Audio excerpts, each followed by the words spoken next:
हरियाणा की हर अपडेट के लिए बेल आइकन दबाएं और सब्सक्राइब करें STV हरियाणा न्यूज। नमस्कार, आप देख रहे हैं हरियाणा न्यूज और मैं हूं आपके साथ शुभेंदु सिंह। कोरोना वायरस के बढ़ते संकट के बीच CBSE की परीक्षाओं को लेकर केंद्र सरकार ने एक बड़ा फैसला लिया है। सरकार ने CBSE 10वीं की परीक्षाएं जहां रद्द कर दी हैं, तो वहीं 12वीं की परीक्षाओं को स्थगित कर दिया। सरकार के इस फैसले से छात्रों और उनके अभिभावकों ने राहत की सांस जरूर ली है, लेकिन दूसरी तरफ हरियाणा बोर्ड ने केंद्र के फैसले को दरकिनार करते हुए तय समय पर परीक्षाएं कराने का ऐलान कर दिया है। यानी किसी के लिए जान जरूरी है तो किसी के लिए इम्तिहान। इन मुद्दों पर चर्चा करेंगे, लेकिन उससे पहले एक रिपोर्ट आप देखिए।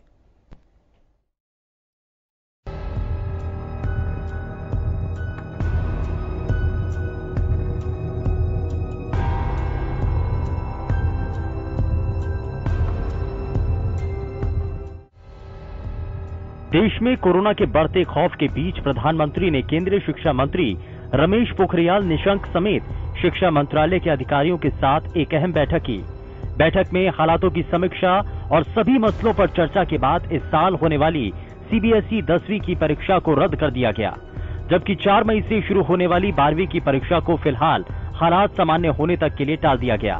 इस दौरान प्रधानमंत्री ने कहा कि छात्रों की सुरक्षा को प्राथमिकता दी जानी चाहिए। 1 जून को फिर से कोरोना वायरस के हालातों की समीक्षा की जाएगी, जिसके बाद ही निर्णय लिया जाएगा कि 12वीं की परीक्षा कब कराई जानी है। परीक्षा आयोजित किए जाने से 15 दिन पहले सभी परीक्षार्थियों को जानकारी दिए जाने का निर्णय लिया गया। आपको बता दें कि दिल्ली समेत कई राज्यों में कोरोना के मामले बहुत तेजी से बढ़ रहे हैं, जिसके चलते दिल्ली के मुख्यमंत्री अरविंद केजरीवाल ने प्रधानमंत्री नरेंद्र मोदी को पत्र लिखकर CBSE की परीक्षाएं रद्द किए जाने की मांग की थी। चलिए ग्राफिक्स के जरिए अब आपको बताते हैं कि इस बैठक में क्या क्या महत्वपूर्ण फैसले लिए गए। 10वीं की परीक्षा रद्द की गई। 10वीं के नतीजों की प्रक्रिया तेज होगी। नतीजों से संतुष्ट न होने पर परीक्षा में बैठने का मौका मिलेगा। CBSE की 12वीं की परीक्षा स्थगित की गई। 12वीं की परीक्षा पर 1 जून को समीक्षा बैठक। छात्रों को 15 दिन पहले दी जाएगी जानकारी। देश में करीब 30 लाख बच्चों की होनी थी CBSE परीक्षा। वहीं केंद्रीय शिक्षा मंत्री रमेश पोखरियाल ने कहा कि 4 मई से 14 जून तक आयोजित होने वाली 10वीं की बोर्ड परीक्षाएं रद्द कर दी गई हैं। 10वीं क्लास के छात्रों को आंतरिक मूल्यांकन के आधार पर अगली क्लास में भेजा जाएगा। अगर कोई छात्र मूल्यांकन से संतुष्ट नहीं है तो कोरोना से हालात सामान्य होने पर वो परीक्षा दे सकता है। जो ये हाई स्कूल है, इसकी परीक्षाओं को वर्तमान में होने वाली परीक्षाओं को इसको निरस्त कर दिया है। अब इनको पदोन्नत करेंगे, प्रमोट करेंगे, लेकिन उसका एक सिस्टम तैयार करेंगे आंतरिक मूल्यांकन के आधार पर, और जो उसका प्रैक्टिकल हुआ है, इन दोनों को जोड़ करके CBSE को कहा गया है कि एक प्लान बनाए हो, ताकि उसका मूल्यांकन भी हो और उसी के आधार पर उसकी कक्षा में पदोन्नति भी हो।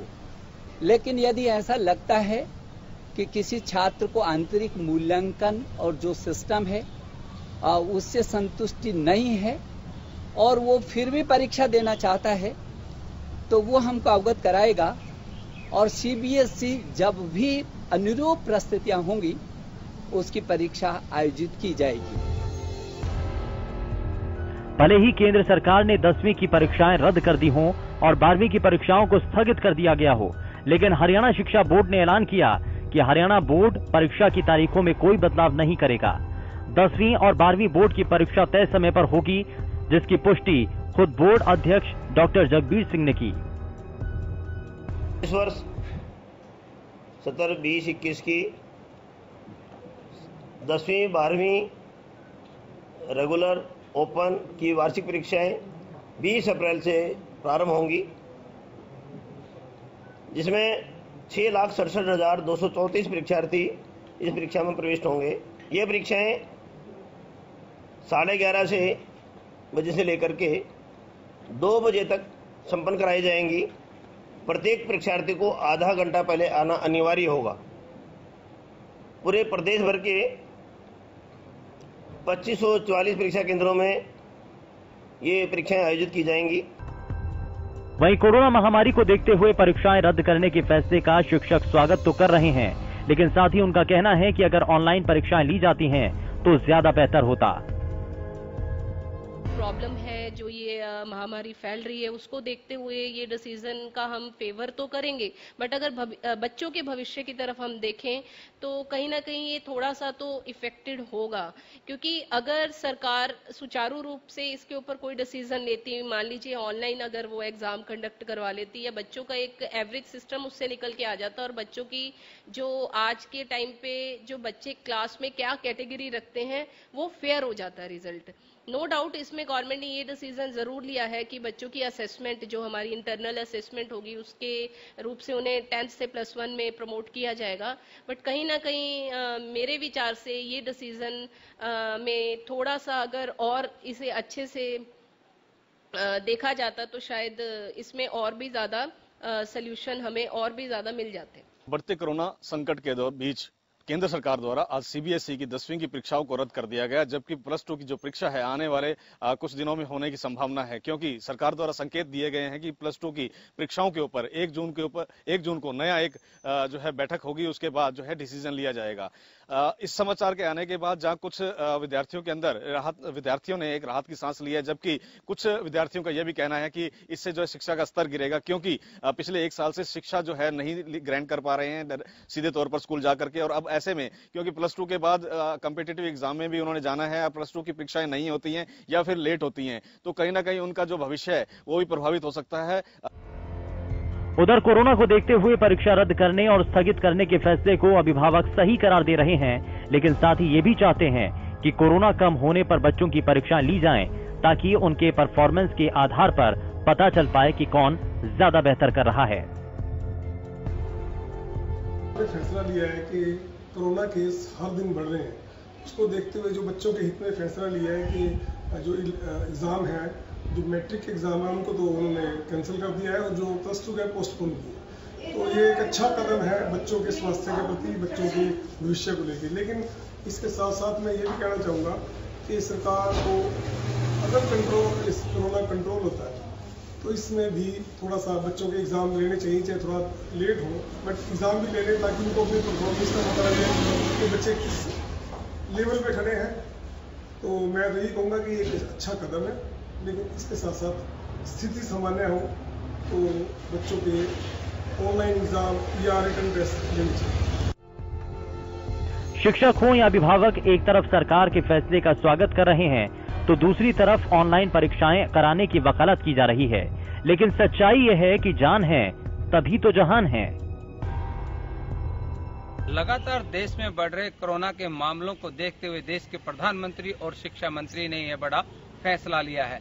सीबीएसई बोर्ड की परीक्षाएं 10वीं कक्षा की जो परीक्षाएं हैं उनको रद्द किया गया है और 12वीं की जो परीक्षा है उसको कुछ समय के लिए टाल दिया गया है। जानकारी यह भी मिल पाई है कि जब इन परीक्षाओं का समय निर्धारित किया जाएगा उससे 15 दिन पहले इसकी जानकारी दे दी जाएगी, लेकिन फिलहाल जो छात्र तैयारी कर रहे थे और जिनके एग्जाम 6 मई को होने वाले थे उनको देखते हुए लगातार जिस प्रकार से कोरोना के मामले बढ़ रहे हैं उसको देखते हुए लगातार आज एक बहुत बड़ा फैसला ये लिया गया है, जिसमें 10वीं की जो परीक्षा है वो रद्द की गई है और 12वीं कक्षा की परीक्षा कुछ समय के लिए टाल दी गई है। अपने सहयोगी के साथ अनूप कुंडू, हरियाणा न्यूज, हिसार।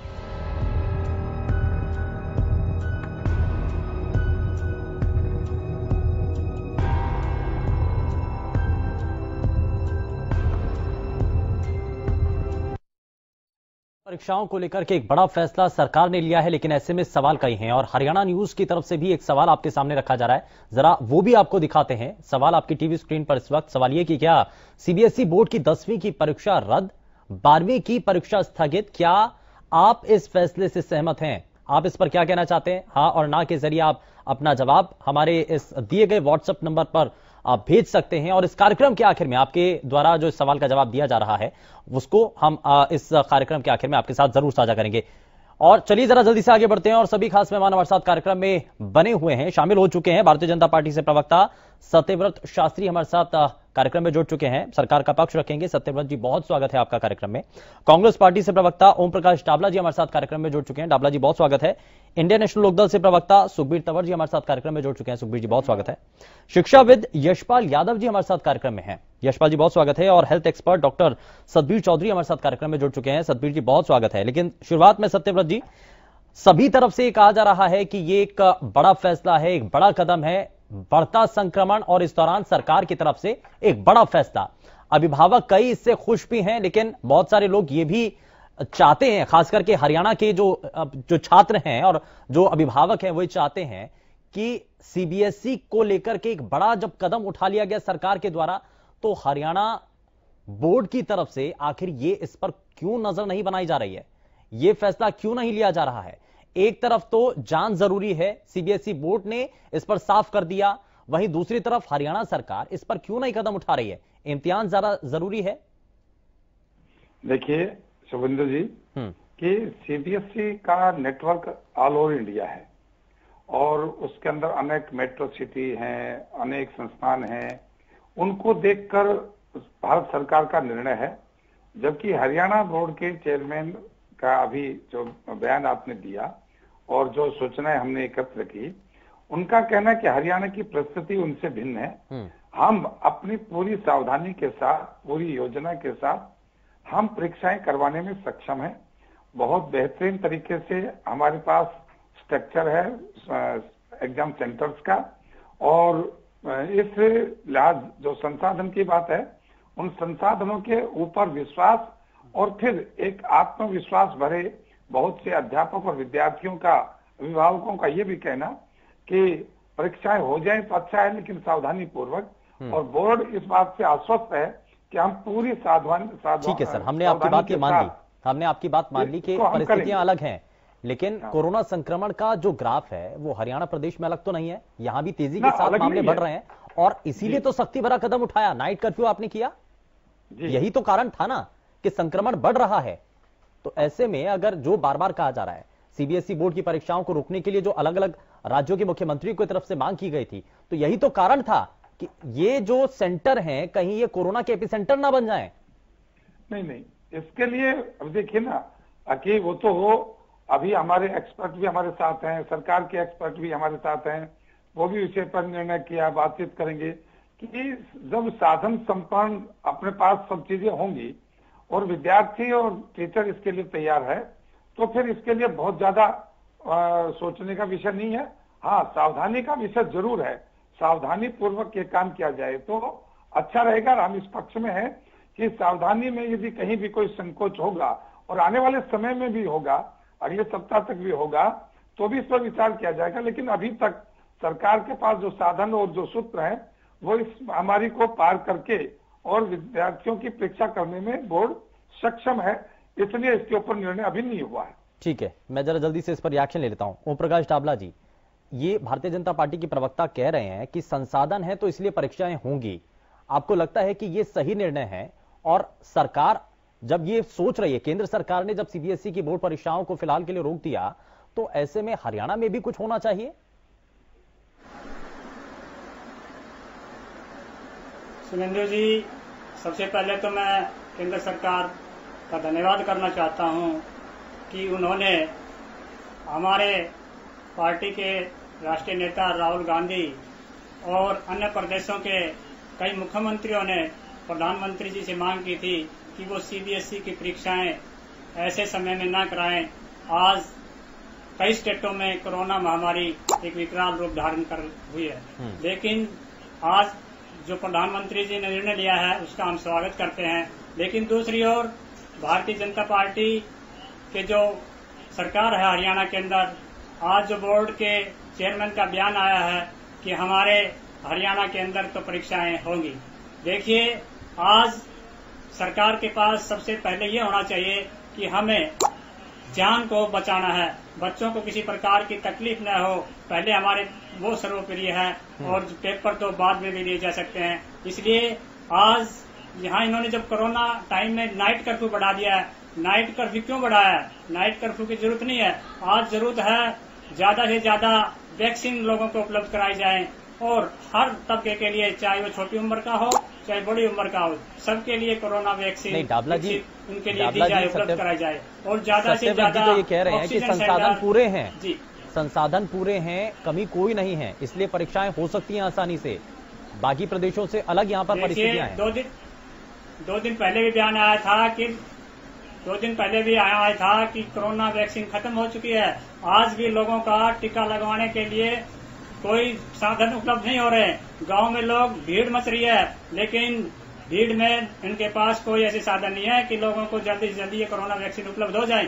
तो ये जब परीक्षाएं 6 लाख लोग परीक्षाएं देंगे तो इनमें किस तरह से इनको बचाया जा सकता है? आज ये मुद्दा होना चाहिए। आज परीक्षा का मुद्दा नहीं होना चाहिए। आज इन पड़ोसी राज्यों में भयंकर रूप लिए हुए हैं। इनके पड़ोसी राज्य चाहे पंजाब में हो चाहे हिमाचल के अंदर मुख्यमंत्रियों ने उन्होंने अपनी 9th की 10वीं की और 11वीं की परीक्षाएं सभी स्थगित कर दी हैं। तो इसलिए मेरा इनसे निवेदन है कि ये बच्चों की जान को खतरे में न डालते हुए इस परीक्षा को तुरंत रद्द करें। ठीक है, मैं जरा जल्दी से इस पर ठीक है सर, ठीक है, मैं वापस कोरोना महामारी से मैं बिल्कुल वापस लौटता हूँ सर। 1 मिनट, मैं जरा इसमें यशपाल यादव जी को जोड़ लेता हूँ, मैं उसके बाद सुखबीर जी आपके पास आता हूँ। यशपाल जी, ये बार बार कहा जा रहा है कि परीक्षाएं आयोजित कराना कितना सही कितना गलत, और मौजूदा वक्त में जो परिस्थितियां आज बनी हुई हैं, स्कूलों को 8वीं की जो कक्षाएं थी वहां तक उनको रोक दिया गया कुछ समय के लिए। आपको लगता है कि फिलहाल हरियाणा के अंदर कोरोना का संक्रमण इतना ज्यादा है कि इन परीक्षाओं को भी रोक देना चाहिए? देखिए, केंद्र सरकार के निर्णय के अनुसार लगता है कि परिस्थितियां काफी घातक हो चुकी है। हरियाणा बोर्ड ने या हरियाणा सरकार ने फैसला लिया था कि 8वीं तक के स्कूलों को बंद कर दिया जाए, तो हमने उसका विरोध भी किया था कि नहीं, बंद नहीं करना चाहिए, परिस्थितियां इतनी खराब नहीं है। तो सरकार कह रही थी नहीं, परिस्थितियां बहुत अधिक बिगड़ चुकी है और स्कूल वाले अपनी मनमानी चला रहे हैं, इस तरह से तो होना नहीं चाहिए, ये तो भावनाओं के साथ खिलवाड़ कर रहे हैं, इनको तो अपनी फीस की पड़ी हुई है। अब मैं ये कहता हूं कि जब परिस्थितियां इतनी ही खराब थी, इतनी भयंकर परिस्थितियां थी कि आपने कई लाखों विद्यार्थियों को स्कूल से वंचित कर दिया और ये कहकर कर दिया कि इनकी जान को खतरा है। कहीं जान को खतरा कुछ नहीं था, पर आप लोगों को भावनाओं के साथ खिलवाड़ करना था, इसलिए कर दिया। पता नहीं किस किस तरह से आप वोट की राजनीति चलते हो, वो आप राजनीतिकरण हो गया सभी समस्याओं का, आजकल राजनीति की दृष्टि से देखा जाने लगा है। चलो ठीक है, अब हमने मान लिया है कि ठीक है, आप लोग ठीक कह रहे थे कि स्कूलों में कोरोना का डर रहता है, तो इस तरह का आप बिल्कुल विरोधपूर्ण निर्णय आप लेते हैं, बोर्ड लेता है, बोर्ड के चेयरमैन की स्टेटमेंट आती है कि नहीं, हम केंद्र सरकार के फैसले से सहमत नहीं है, हमारा स्टेट की परिस्थितियां बिल्कुल विपरीत है, केंद्र सरकार पूरे देश की परिस्थितियों को देखकर चलता है और हम हरियाणा की परिस्थितियों को देखकर चलते हैं। तो क्या हरियाणा की परिस्थितियां दूसरे स्टेट की परिस्थितियों से अलग है? तकरीबन स्टेट में हरियाणा स्टेट से कम कोरोना के मरीज है, हमारे यहां ज्यादा है। तो इस तरह देखते हुए तो इनको बिल्कुल तुरंत प्रभाव से, और बल्कि केंद्र सरकार से पहले ही यह निर्णय ले लेना चाहिए था कि नहीं, हम एग्जाम को कैंसिल कर रहे हैं या इसको पोस्टपोन कर रहे हैं या इसका तरीका बदल रहे हैं। सेंटर पे नहीं बुलाया जाएगा, आप घर बैठे भी स्कूल के माध्यम से या ऑनलाइन माध्यम से या कोई अन्य तरीका सोचकर उस पर चलिए, यहाँ पर ऑनलाइन सिस्टम के जरिए अगर एग्जाम होते हैं, जिसको लेकर के बच्चे और अभिभावक भी बार बार कह रहे हैं कि अगर ऑनलाइन सिस्टम के जरिए एग्जाम हो, हम जरा उस पर भी बात करेंगे। लेकिन मैं जरा जल्दी से सुखबीर तंवर जी, ये बार बार कहा जा रहा है कि हरियाणा में परिस्थितियां अलग हैं, भारतीय जनता पार्टी के प्रवक्ता और सरकार की तरफ से ये कह दिया गया है कि हरियाणा में हालात वैसे नहीं है। अगर हालात ऐसे नहीं है तो इतना बड़ा कदम स्कूलों को बंद करने का उठा लिया गया, नाइट कर्फ्यू लगा दिया गया। शुभेंदु जी, इससे पहले कि मैं आपके प्रश्न का जवाब दूं, आज नारी, श्रमिक और दलित वर्ग के मुक्तिदाता विश्व रत्न बाबा साहब भीमराव अंबेडकर जी के 130वें जन्म दिवस पर उनको कोटि कोटि प्रणाम और विश्व भर में फैले हुए उनके अनुयायियों को हार्दिक शुभकामनाएं। आज विषय है शिक्षा। देखिए, मेरा शुभेंदु जी कहना यह है कि जिस प्रकार से 1 साल का समय इस कोरोना काल में चला गया, निसंदेह आपको भी पता है कि ऑनलाइन के माध्यम से जिस प्रकार से, क्योंकि हम पूरे देश में ही ऑनलाइन शिक्षा के लिए हमारी कोई तैयारी नहीं थी, और मुझे कहने में यह संकोच नहीं है कि ऑनलाइन शिक्षा के माध्यम से जिस प्रकार के उपकरणों की आवश्यकता है वो सभी छात्रों के पास ना थे, ना है, भविष्य में सरकार उपलब्ध करा दे, अन्यथा बात है। इसके अलावा जो अभी चर्चा चल रही थी, एनसीआर, क्या हम जो राष्ट्रीय राजधानी क्षेत्र है, जो हरियाणा, 3 तरफ से हरियाणा के जो शहर आते हैं, क्या उनकी परिस्थितियां दिल्ली से भिन्न है? निसंदेह नहीं है। मैं यशपाल जी की बात का समर्थन करता हूं कि हर समस्या का भारतीय जनता पार्टी ने राजनीतिकरण कर दिया है। देखिए, बड़ी अजीब बात है, 10 से 5 का इन्होंने रात्रि कर्फ्यू लगा दिया। इसका मतलब यह है कि जो कोविड-19 का जो विषाणु है वो रात को ही निकलता है, और कोविड-19 के विषाणु को चुनावी राज्यों में जाने से डर लगता है।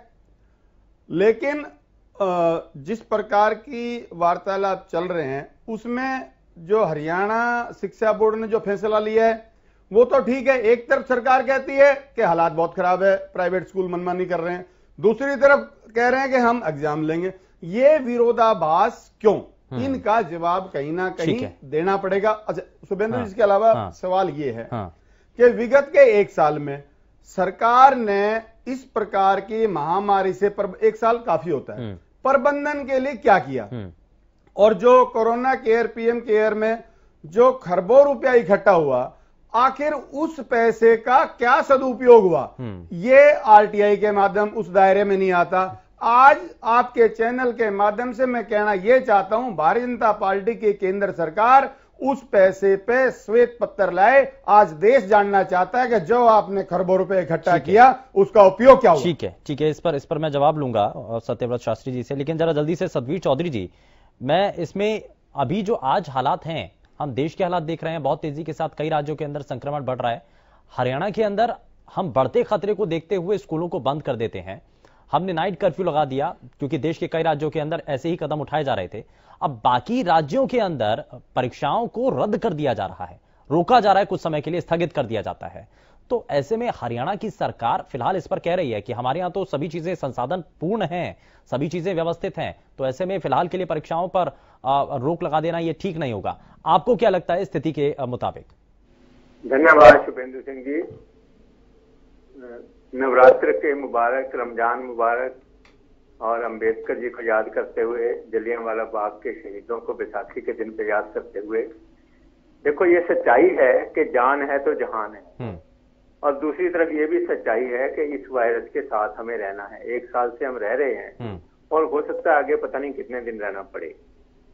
अगर सरकार में इच्छा शक्ति हो, सरकार की मंशा, तो जब सरकार पोलिंग करा सकती है, कुंभ ऑर्गेनाइज करा सकती है, आईपीएल करा सकती है, तो परीक्षाएं क्यों नहीं करा सकती? वो अलग बात है कि ऑनलाइन कराएं या ऑफलाइन कराएं। तो अगर सरकार कराती है तो सरकार की हिम्मत है। सरकार को इन परिस्थितियों में, अब ये कोई भरोसा नहीं है कि यही परिस्थिति जो 2 महीने चलेगी, 4 महीने चलेगी, 6 महीने चलेगी। तो छात्रों के साथ छात्रों की परीक्षाएं ना हो, आगे किसी ने यूपीएससी में जाना है, किसी ने और एग्जाम में जाना है, किसी ने और जाना है, तो वो सब अटक जाते हैं। तो अगर कोई भी सरकार ये करती है तो उनकी हिम्मत है, लेकिन सोशल डिस्टेंसिंग, मास्क, बार बार हाथ धोना, सैनिटाइजर यूज करना, ये जो 3-4 बेसिक चीजें हैं, ये इम्प्लीमेंट नहीं हो रही। ना ये कुंभ में इम्प्लीमेंट हो रही हैं, ना ये पोलिंग में इम्प्लीमेंट हो रही हैं। इनको इम्प्लीमेंट करके अगर आप करा देते हो परीक्षाएं, बहुत अच्छी बात है। लेकिन ऐसा संभव है क्या? क्या ऐसा संभव है सतबीर जी? अगर आप इनको इम्प्लीमेंट नहीं कर पाते तो ये फैसला गलत है। अगर आप इनको इम्प्लीमेंट करते हो तो बहुत अच्छी बात है। आप दूर दूर टेबल लगाओ उनको, बच्चों को बिठाने के लिए, और हर क्लासरूम के बाहर सैनिटाइजर रखा हो, और आधे घंटे बाद उनको सैनिटाइज किया जाए बच्चों को, तो कराने में कोई हर्ज नहीं है। लेकिन ये इंतजाम सरकार को करना होगा। ठीक है, ये ऐसे नहीं कहना कि लोग मास्क नहीं लगा रहे, हम क्या करें, लोग सोशल डिस्टेंसिंग नहीं कर रहे, हम क्या करें।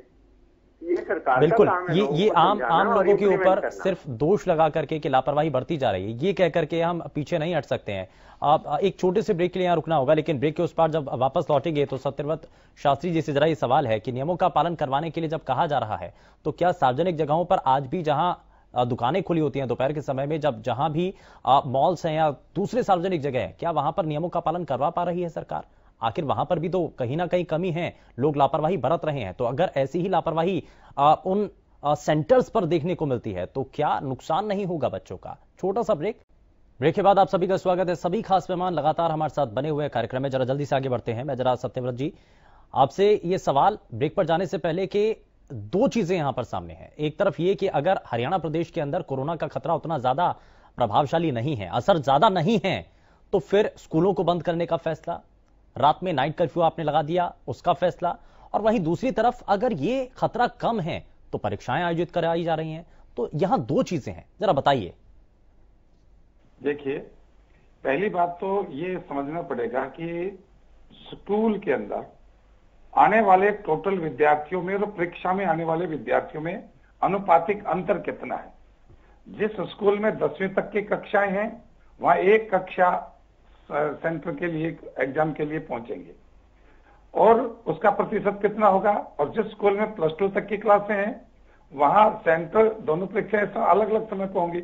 तो अनुपातिक ढंग से जितने विद्यार्थियों को आम दिन में बुलाना पड़ता है, परीक्षा के समय उसमें से केवल 10% आएगा।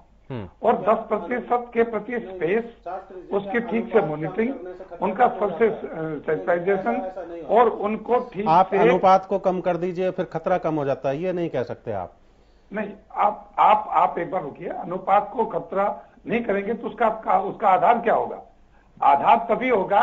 नहीं सत्यव्रत जी, कहने का मतलब ये भी है कि अगर वहां पर कोई भी संक्रमित बच्चा होगा, अगर वो वहां पहुंच जाता है तो होगा तो उसकी जांच होगी ना। नहीं तो साधन का मतलब क्या है कि उसकी जांच होगी, उसको ठीक से, उसको आधे घंटे पहले इसीलिए बुलाया कि सब विद्यार्थियों की स्क्रीनिंग करके जांच कैसे होगी?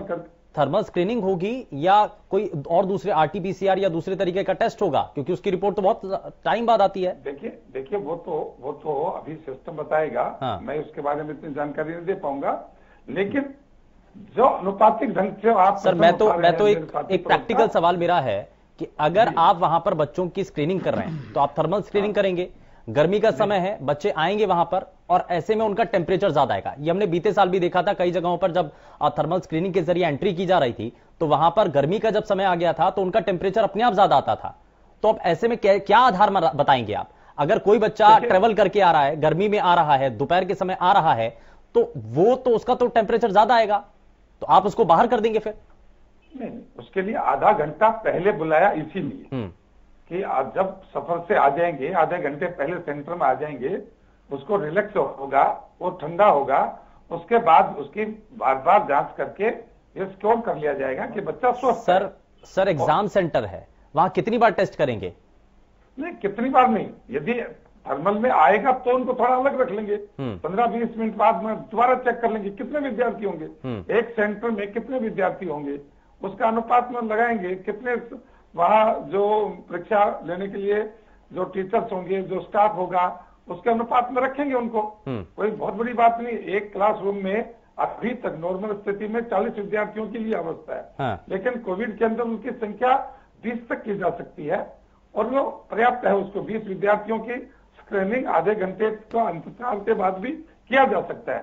इसलिए यशपाल जी की इस बात पे दम नहीं है कि परीक्षाओं के लिए तो स्कूल ठीक है, बंद हो जाए, लेकिन जब विद्यार्थियों की बात आए तो स्कूल बंद नहीं होना चाहिए। ये दोहरे मापदंड नहीं है। 8वीं तक के विद्यार्थी की संख्या ज्यादा होती है, अब विद्यार्थी लापरवाह और खेलने कूदने की मानसिकता ज्यादा होती है, और 9th 10th से ऊपर के विद्यार्थी को समझाने से, उसकी खुद की समझ से, उसकी आवश्यकता के अनुसार वो समझ सकता है। इन दोनों स्थितियों में तो सरकार अगर ये परीक्षाएं आयोजित करवाई जा रही है तो बड़ी जिम्मेदारी के साथ सरकार जिम्मेदारी के साथ ही कदम उठा रही है। मुझे लगता है कि वो पूर्वाग्रह से ग्रस्त है। सर, आपने बड़ी ही बेबाकी के साथ स्कूल खोल दिए थे और स्कूल खोलते के साथ ही संक्रमण के कई मामले सामने आ गए, बार बार सवाल उठ रहे थे उसको लेकर के भी, लेकिन आपने बहुत देर बाद हालांकि फैसला लिया इसको लेकर के, आलोचना भी काफी हुई, विपक्षी खेमा बार बार ये सवाल उठाता रहा।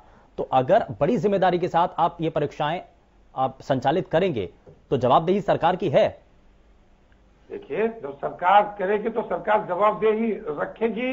उसके पास संसाधन है, उसके पास विश्वास है, सिस्टम है, तभी तो हम कर रहे हैं आगे बढ़कर। और उसमें भी यदि कोई संकोच आएगा तो कोई हार्ड एंड फास्ट नहीं है कि होगा ही होगा।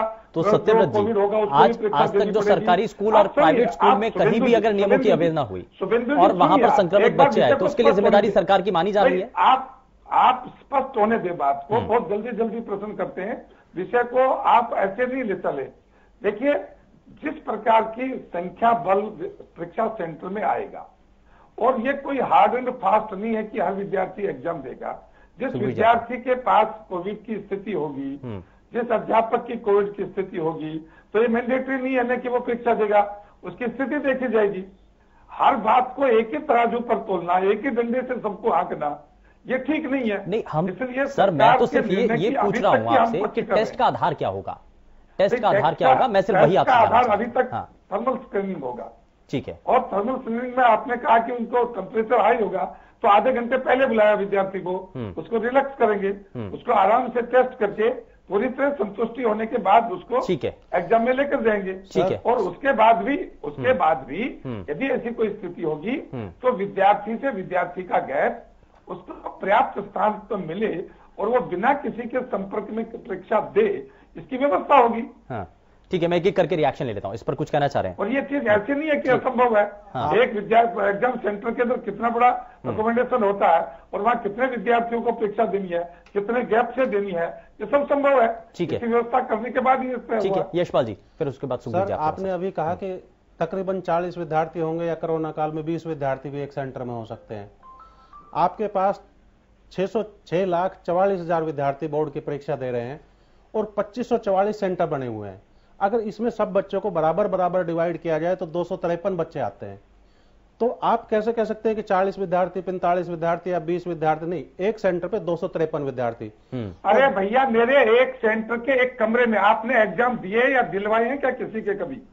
आप कभी ड्यूटी पर गए क्या? कैसी बातें कर रहे हो? एक सेंटर की बात है सर। 40 विद्यार्थी होते हैं क्या? शास्त्री आप हर बात का उसको कैसे बातें करते हैं? आप ऐसे नहीं बोल सकते। आप ऐसे नहीं बोल सकते। आपके बराबर का एज का मैं हूँ और आपके बराबर में कार्यकर्ता आ रहा हूँ। ऐसा नहीं कह सकते आप। मैं आपके बराबर के एज रखता हूँ और आपने जब से शिक्षा का काम शुरू किया उसके बराबर शिक्षा का काम करता है, ऐसा नहीं बोल सकते। दूसरी बात ये, जब 2,253 विद्यार्थी जब आएंगे, स्कूल में लेक्चरशिप की है मैंने। आप नहीं, छोड़ दीजिए सर, पर्सनल चीजें नहीं, पर्सनल चीजें नहीं सर। मैं सिर्फ आपकी सक्षमता पर, आपकी तरह जैसे आप मुझ पर तोहमत लगा, मैं नहीं लगा सकता।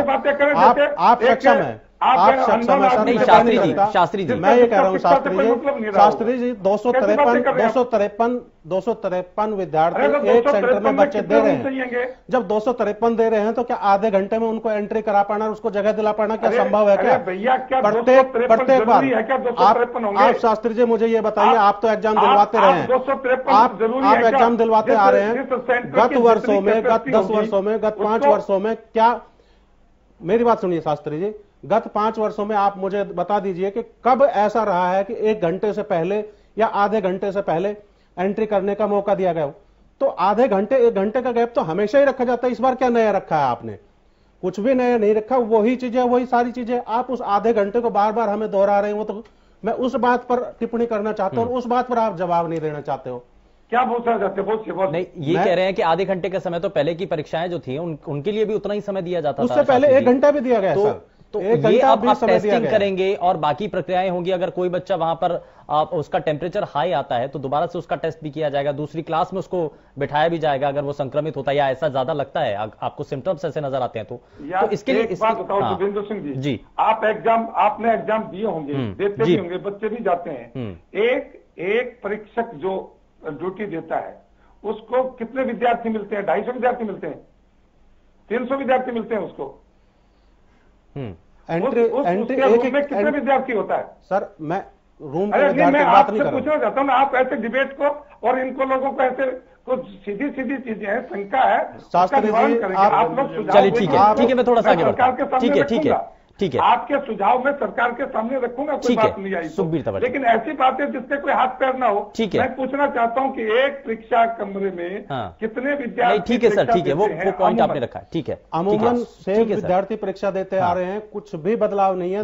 250 अरे मुझे बताइए ना, आप एक कमरे में कितने विद्यार्थी बैठते हैं? एक कमरे में 4 लाइनें बनती है, 6 विद्यार्थी बैठते हैं, 24 विद्यार्थियों की होती है। इस बार मुझे नहीं पता कितना किया उन्होंने, लेकिन आप कह रहे हैं 20 विद्यार्थी किया है, 20 विद्यार्थी किया है, तो हो सकता है 4-5-10 विद्यार्थी हटा दिए गए। ठीक है, थोड़ा सा उससे आगे बढ़ते हैं। ठीक है सर, ठीक है सत्यव्रत जी, ठीक है सर, ठीक है। और 2 लाइन में 12 विद्यार्थी नहीं हो सकता क्या? ठीक है, चलो हो सकते हैं, हम इस बात को नहीं कह रहे। अभी बोर्ड ने क्या गाइडलाइन तैयार किया है? आपको सुझाव दीजिए, आखिर सरकार को हमारी तरफ से यह सुझाव है, परीक्षा होने तो नहीं, इसीलिए तो बेहतर तरीके से अगर परीक्षाएं आयोजित भी हो रही हैं, उनको सकारात्मक बात रखो ना। ठीक है, अनावश्यक वो इनेलो के प्रवक्ता तो वो मांगने लगे पीएम केयर की बात।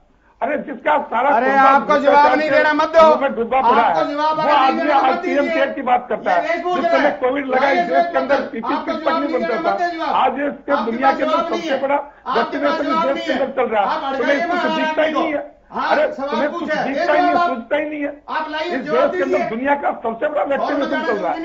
आप दुनिया के अनेक देशों को हमने वैक्सीन दी है और तुम्हें दिखता ही नहीं है कि क्या हो रहा है देश के अंदर। अरे जब आपको कुछ दिखता है, ठीक है, तो आपको दिखाने की आवश्यकता क्या पड़ेगी? अनावश्यक शास्त्री जी, ठीक है सर, कुछ भी बोलने लग जाते हैं। सब कुछ आवश्यक ठीक है सर, आप उसको डिबेट को वैसे बढ़ाते हो। आप कहो ना कि भाई जिस विषय को ऊपर लेकर आए तो विषय पर बात करो। ठीक है शास्त्री जी, ठीक है। साल में कोरोना के प्रबंधन में पूर्णतः विफल हो चुके हैं। अब मैं अरे रहने भाषण देने आते हैं, विफल होता है। दुनिया के अंदर सबसे पहले देश में वैक्सीनेशन दिया, दुनिया के अंदर सबसे बड़ा वैक्सीनेशन इस देश में चला, दुनिया के अंदर सबसे ज्यादा देशों को वैक्सीन इस देश में देने का काम किया। क्या बात कर रहे हो? आपको कुछ पता आता नहीं है ऐसे। एक मिनट शास्त्री जी, एक मिनट शास्त्री जी, ठीक है, मैं वापस लौटूंगा, आपने जवाब दिया है, ठीक है। आपने डिबेट को करते समय कहना चाहिए ना शुभेंदु जी। नहीं भाई आज स्कूलों के ऊपर ही सर डिबेट है, कोरोना का खतरा है, नहीं सुझाव हो तो सरकार तक पहुंचाएंगे, इसी विषय पर है, ठीक है नहीं, ठीक है, एक मिनट, एक करके शास्त्री जी आपने जवाब दिया है, ठीक है, मैं जरा आगे बढ़ता हूं, कुछ और भी मेहमान है, ठीक है। सुखबीर जी जरा जल्दी से रिएक्शन, उसके बाद मैं आगे बढ़ता हूं। निसंदेह जो हमारे राष्ट्रीय स्तर के नेता हैं, चाहे किसी भी पार्टी के हैं, वो अपने समर्थकों के लिए निसंदेह प्रेरणा स्रोत होते हैं। जो अभी 5 राज्यों में चुनाव चल रहे हैं, उसमें मुझे भारतीय जनता पार्टी के प्रवक्ता एक भी ऐसा उदाहरण बता दें जिनमें माननीय प्रधानमंत्री जी ने, माननीय गृह नहीं पॉइंट इसी से रिलेटेड है, माननीय गृह मंत्री जी ने, इनके राष्ट्रीय अध्यक्ष ने या इनके किसी भी स्टार प्रचारक ने सभा शुरू होने से पहले अपने समर्थकों को यह कहा हो कि कोविड नियमों की आपने पालना करनी है। निसंदेह आपके पास इन बातों का जवाब नहीं है और हम जवाब मांगेंगे और जवाब देना आपकी जिम्मेदारी है। आप विषयों को हशप नहीं कर सकते। ठीक है, डाबला जी जरा जल्दी से रिएक्शन। जी, जब केंद्र सरकार के पास सब साधन है, उपलब्ध है, वो परीक्षाएं नहीं करवा पा रही है, उन्होंने स्थगित कर दिया है, तो ये हरियाणा सरकार क्यों ऐसे जिद कर रही है, बच्चों के साथ क्यों खिलवाड़ कर रही है?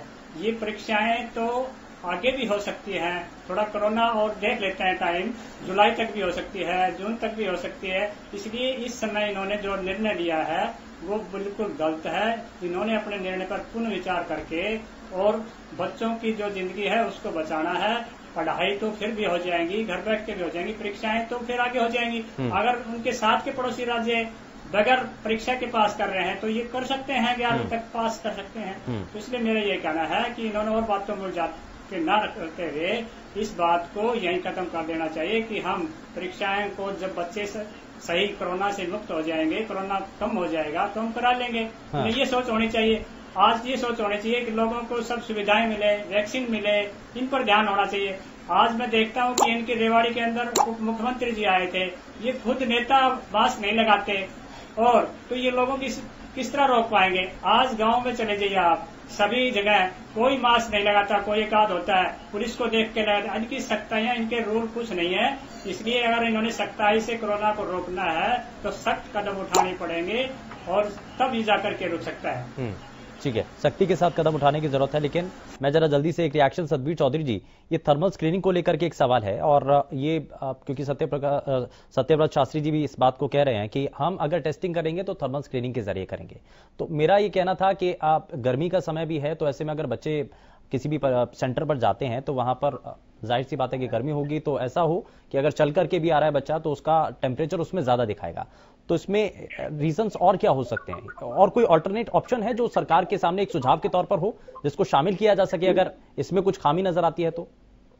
टेस्टिंग का तो बहुत आसान तरीका है कि सभी लोग नेगेटिव रिपोर्ट लेकर आए 24 घंटे पहले, 48 घंटे पहले सभी स्टूडेंट टेस्ट करवा लेंगे। हाँ। अगर उनका नेगेटिव होगा तो वो सेंटर में आएंगे। इसका तो ये तरीका हो गया।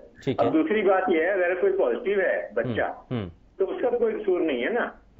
ऐसा तो नहीं कि वो वायरस लेके आया कहीं से, तो उसके बारे में भी सोचना पड़ेगा।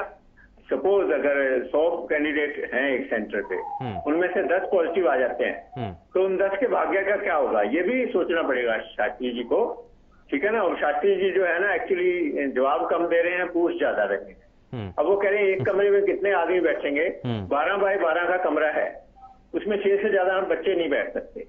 लेकिन ये प्रैक्टिकली पॉसिबल नहीं है। 12 बाय 12 का कमरा है तो 6 ही बच्चे बैठेंगे ना 6 फुट की दूरी पे, 6 से ज्यादा बैठ ही नहीं सकते। लेकिन पॉसिबल नहीं है। फिर नोटिस करो, फिर कहोगे आप प्रश्न पूछते हो। इन्होंने इंश्योर करना है, ये इन्होंने इंश्योर करना है कि कैसे सोशल डिस्टेंस रखेंगे और कैसे बार बार सैनिटाइज करेंगे उनके हाथ को, और कैसे उनको मास्क पहनाना सुनिश्चित करेंगे। तो जो परीक्षा करवा रहे हैं, जिला प्रशासन है, इतना बड़ा इनके पास तंत्र है, तो अगर ये पोलिंग में जैसे बिहार में, झारखंड में बहुत अच्छा इंतजाम था, इस पोलिंग में जो तमिलनाडु और बंगाल में तो धज्जियां ही उड़ रही हैं, उसके लिए कोई जिम्मेवार नहीं ठहराया जा रहा। ना कोई डिप्टी कमिश्नर जिम्मेवार है, ना कोई इलेक्शन कमीशन जिम्मेवार है, ना सरकार जिम्मेवार है। सबको पता है कि रैलियों में, रोड शो में कोई सोशल डिस्टेंसिंग नहीं है, कोई मास्क नहीं पहना जा रहा। और उनके सामने, बड़े बड़े नेताओं के सामने, होम मिनिस्टर के सामने, मंत्रियों के सामने जब नियमों की सरेआम उल्लंघना हो रही है तो उन नियमों का कोई फायदा नहीं। ऐसे ही नाइट कर्फ्यू है, लोग नाइट कर्फ्यू मानने के लिए तैयार ही नहीं है। 9 बजे से 10 बजे कर दिया, अब 10 से 6 नाइट कर्फ्यू है। होना तो ये चाहिए कि जो नाइट क्लब हैं, रेस्टोरेंट हैं, उनको 9 की बजाय 8 बजे बंद कर दो आप, लोग नहीं बुरा मानेंगे। कोई जरूरी काम से जा रहा है, कोई फैक्ट्री से आ रहा है। अब पॉलिटिशियन को तो अपने इलेक्शन नजर आते हैं, पोलिंग नजर आती है, उसके लिए वो जरूरी है। अब अडानी के लड़के को, अब अंबानी के लड़के को अपनी इंडस्ट्री नजर आती है, दुकानदार को अपनी दुकान नजर आती है, इकोनॉमी सबको नजर आ रही है, सब अपनी इकोनॉमी देखते हैं। और सरकार भी ये देख रही है कि जीडीपी फॉल ना हो, इकोनॉमी ठीक चलती रहे। लेकिन छात्रों के भविष्य का और स्वास्थ्य का सोचना भी तो सरकार का ठीक है। मैं जरा जल्दी से एक सवाल और कर रहा हूं आपसे सतबीर जी। अब जब बात हो ही रही है कि अभी तक के जो कदम उठाए हैं सरकार ने वो कितने सही कितने गलत, तो नाइट कर्फ्यू का कितना असर आप देख रहे हैं? सरकार ने फैसला तो लिया, 10 से 5 का टाइमिंग भी कर दिया, लेकिन इसका असर है क्योंकि ये कोरोना की चेन को तोड़ने के लिए कदम उठाया गया है। तो बहुत से एक्सपर्ट और बहुत से लोगों का यह कहना है कि रात के समय तो आवाजाही होती नहीं, तो उस वक्त नाइट कर्फ्यू लगाने का क्या मतलब है? मैं बिल्कुल सहमत हूँ। नाइट कर्फ्यू का कोई फायदा नहीं है, ये एक गिमिक है लोगों को अवेयर करने के लिए कि कुछ किया जा रहा है, और इससे ज्यादा कुछ नहीं है कि कुछ किया जा रहा है। इंप्लीमेंट तो हो ही नहीं रहा। वो जैसे होली पे बैन कर दिया था, जैसे 144 लगाई हुई है, किसान धरने सरेआम हो रहे हैं, इतने किसान वहां बैठे हैं, लेकिन 144 लगाई हुई है। वो 144 किस बात की है? 144 में 4 से ज्यादा आदमी बैठ ही नहीं सकते, वहां हजारों में आदमी बैठे हैं। जब भी प्रदर्शन होता है 144 लगा देती है। इनके मंत्री, एमएलए, डीसी को कहते हैं 144 लगा दो, वो लगा देते हैं। इसी प्रकार अब नाइट कर्फ्यू लगाया हुआ है, इंप्लीमेंट होगा ही नहीं, उसका क्या फायदा? होना ये चाहिए कि रेस्टोरेंट हैं, ढाबे हैं, नाइट क्लब है, उनको आप 10 बजे की बजाय 8 बजे बंद कर दो। खाना जिसने मंगाना है ऑनलाइन डिलीवरी घर पे आ जाएगा, जैसे लॉकडाउन में आता था। ठीक है। तो उस पे तो कोई काम कर नहीं रहा, क्योंकि वहां उनको इकोनॉमी नजर आ रही है। और लोग ये भी कह रहे हैं बड़े बड़े होटल हैं, रेस्टोरेंट हैं, मैरिज पैलेस हैं, वो तो सरकार के हैं या अधिकारियों के हैं। चलिए वो अलग विषय है, वो अलग विषय है। ठीक है सर, ठीक है, मैं जरा जवाब ले लेता हूँ। शास्त्री जी जरा इस पर जवाब दीजिए। 2 चीजें हैं। पहला तो ये भी कि जो सरकार ने कदम उठाया नाइट कर्फ्यू को लेकर के, न सिर्फ हरियाणा की सरकार ने बल्कि जो बाकी राज्यों की सरकार है उसको लेकर के भी बार बार यही सवाल उठ रहा था कि ये कितना वैलिड है, ये कितना सही है, क्योंकि कोरोना की चेन को तोड़ने के लिए ही तो ये कदम उठाए गए हैं, सख्ती भरे कदम इसीलिए तो। लेकिन इसका कितना असर है, क्या फायदा है इसका? पहला सवाल ये। और दूसरा ये भी, और एक सुझाव यहां पर ये आया है डॉक्टर साहब की तरफ से कि अगर हम यहां थर्मल स्क्रीनिंग के साथ साथ बच्चों से 24 घंटे पहले उनकी कोरोना की टेस्ट रिपोर्ट अगर ले लें तो ये थोड़ा सा आसान हो सकता है। बहुत अच्छा। देखिए डॉक्टर साहब का सुझाव जो सब इसीलिए डिबेट के लिए आती है कि कुछ सुझाव लोगों के आए तो उनको सरकार के सामने रखा जाए, और ये भी एक ऑप्शन है। सरकार के पास साधन है, और पीछे भी अनेक प्रकार भर्तियों में और अनेक, इधर श्याम जी का मेला लगा राजस्थान में, उस समय भी ये सब तय किया गया कि सब रिपोर्ट लेकर आएंगे, और आज संभव है। ये एक कदम है जिसको सरकार को हम सुझाएंगे भी, और वो एक श्योर हो जाएगा कि विद्यार्थी किसी को भी कोरोना नहीं है, एक बात। दूसरी बात, कुछ संकेत सिंबॉलिक होते हैं, स्वानुशासन के लिए होते हैं। आगे भाई जैसे उन्होंने कहा कि ये केवल इसलिए है कि सब लोगों के दिमाग में आए कि कुछ न कुछ बदल रहा है, हमको भी अपना कल्चर बदलना चाहिए। अब रात की बात है तो कभी दिन में भी हो सकता है यदि आगे सावधान ना रहे तो। ये सब कुछ चीजें उसके परिणाम नजर न आते हों, ये बात है, लेकिन उसके साथ बहुत से जनता जो सकारात्मक सोच के रखते हैं वो अपने आप को अवेयर रखना शुरू कर देते हैं, सावधानी रखना शुरू कर देते हैं और वो कहीं ना कहीं चैन तोड़ने में कामयाब रहते हैं। इसलिए हमें प्रत्यक्ष उसके परिणाम में नजर आते हों, लेकिन उसके जो बढ़ता हुआ जो कोविड का जो असर है उसको डाउन करने में ये कहीं ना कहीं सहायक रहते हैं। कितने प्रतिशत रहते हैं यह विषय हो सकता है, लेकिन ये बिल्कुल नहीं रह सके ऐसा नहीं हो सकता। ठीक है, मैं जरा जल्दी से रिएक्शन ले लेता हूँ, बहुत कम समय रह गया है। मैं जरा जल्दी से सुखबीर तंवर जी, अब ये कहा जा रहा है कि परीक्षाएं तो फिलहाल की जा रही हैं हरियाणा के अंदर, तो रैलियां जो बाकी कार्यक्रम हैं वो संचालित क्यों हो रहे हैं? अब पूरे देश के अंदर जब सीबीएसई बोर्ड की परीक्षाओं को रोक दिया गया तो ऐसे में रैली बाकी चीजें ये सभी तो अभी भी चल रहे हैं और लोगों के मन में सवाल भी यही है। देखिए शुभेंदु जी, ये कहीं ना कहीं तंत्र की विफलता है। जो एक राष्ट्रीय जिम्मेदारी है उस जिम्मेदारी को उस तरीके से निर्वहन नहीं किया जाता। उसी प्रदेश में सीबीएसई की परीक्षाएं रोक दी कि भाई राष्ट्रीय परिप्रेक्ष्य में है, और वहीं आप हरियाणा बोर्ड की परीक्षाएं करा रहे हैं। और मैं पूछना चाहता हूं भारतीय जनता पार्टी के प्रवक्ता महोदय से, आखिर इस रात्रि का जो कर्फ्यू है, पहले आपने 9 से 5 किया, फिर 10 से 5 कर दिया, इसका क्या औचित्य है? सिंबॉलिक कुछ नहीं है, जब आपने किया है तो उसका कोई परिणाम भी आना चाहिए। दूसरी बात यह है कि 1 साल से ज्यादा का समय हो गया है कोरोना काल चलते हुए, आखिर कितना हम राष्ट्रीय स्तर पे या प्रदेश के स्तर पे कितने लोगों को हम प्रेरणा बने कि आप इनकी अनुपालना करें। निसंदेह जैसा कि डिबेट में भी विषय आया, ग्रामीण परिवेश में पूरे प्रदेश में कोरोना की जो स्टैंडर्ड ऑपरेटिंग प्रोसीजर्स हैं उनका अनुपालन नगण्य है, नगण्य है। इस बात को आप नोट कर लें। और आपके पास कोई ऐसा तंत्र नहीं है कि आप उन कोई अनुपालना करवाएं। आपका काम सिर्फ ये है कि आपने तो राजनीतिक तौर पे राजनीतिक चश्मे से सब देखना है, इसके अलावा कुछ नहीं।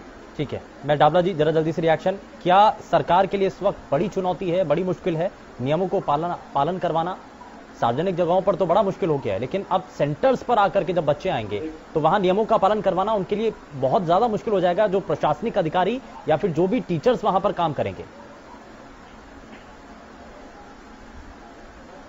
देखिए, जब सरकार के नुमाइंदे ही उसका पालन नहीं कर रहे तो ये दूसरों से कैसे कराएंगे? हमें तो ये असंभव लग रहा है।